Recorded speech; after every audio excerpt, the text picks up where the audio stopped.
PV Srinivas తోటి మహేష్ కుమార్ గారు అన్న ఒక ఇంటర్వ్యూ ఇచ్చారు ఈ మధ్యలోనే. ఎంతమంది చూసిర్రో మీరంతా. ఆ ఇంటర్వ్యూను నేను రూమ్ తలుపులు పెట్టుకొని ఒక స్పేస్ చిన్న చిన్న సందు కూడా విడిపించకుండా, ఒక అక్షరం కూడా మిస్ కాకుండా విన్నా నేను. అదంతా నా మైండ్లో రికార్డ్ అయి ఉన్నది. గద్దరన్న గంగమ్మ మీద ఒక పాట రాస్తాడు.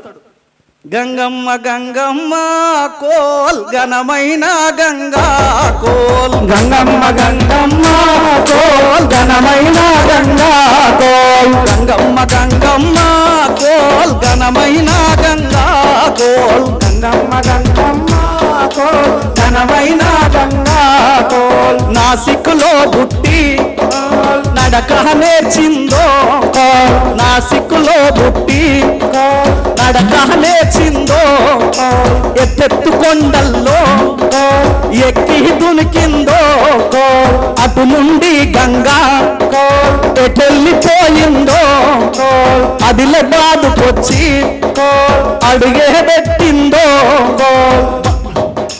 సరస్వతమ్మాది కోల్ కాళ్ళే గడిగిందో, సరస్వతమ్మాది కాళ్ళే గడిగిందో. గంగమ్మ గంగమ్మ కోల్ ఘనమైన గంగా కోల్, గంగమ్మ గంగమ్మ కోల్ ఘనమైన గంగా కోల్. అటు నుండి గంగా ఎటెళ్ళిపోయిందో, అటు నుండి గంగా ఎటెళ్ళిపోయిందో. ధర్మాపురిలోన కోల్ అడుగే పెట్టిందో, కోల్ ధర్మాపురిలోన కోల్ అడుగే పెట్టిందో. కోల్ ఎవరుంటారు అక్కడ? ఏమన్నాడు అక్కడ?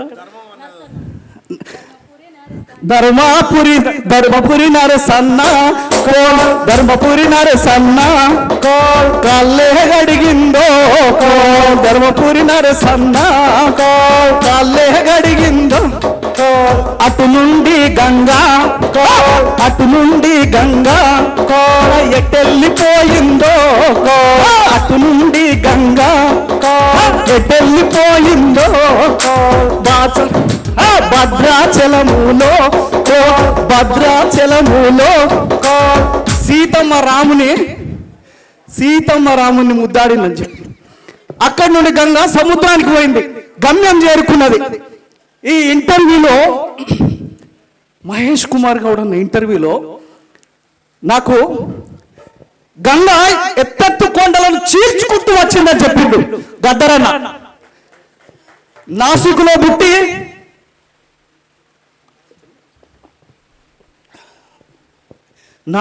పుట్టి బయలుదేరి అన్న నిజామాబాద్లో పుట్టి బయలుదేరిండు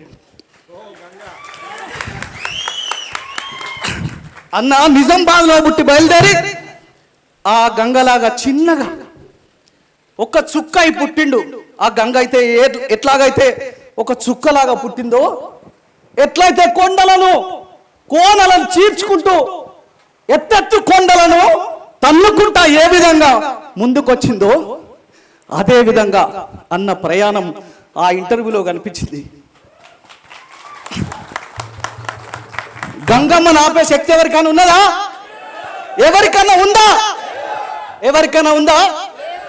గంగమ్మ చివరికి గమ్యాన్ని చేరుకుంటది. పిసిసి పదవి అనేది కాంగ్రెస్ పార్టీకి చివరి పదవి. అది అన్న గమ్యాన్ని చేరాడు. గట్టిగా చప్పట్లు కొట్టాలి. ఆ ఇంటర్వ్యూ చూస్తుంటే నాకు అది అనిపించింది అన్న. మీ మాటలు వింటుంటే అలా నేనే కనిపించింది అన్న. అలా నా బతికే నేను ఉండే పివి శ్రీనివాస్తో నేనే ఉండి మాట్లాడుతున్నా అన్నట్టు అనిపించింది అన్న నాకు. అన్నగారు దగాపడ్డ కళాకారుల కోసం ధైర్యం నింపడానికి వచ్చిన అన్న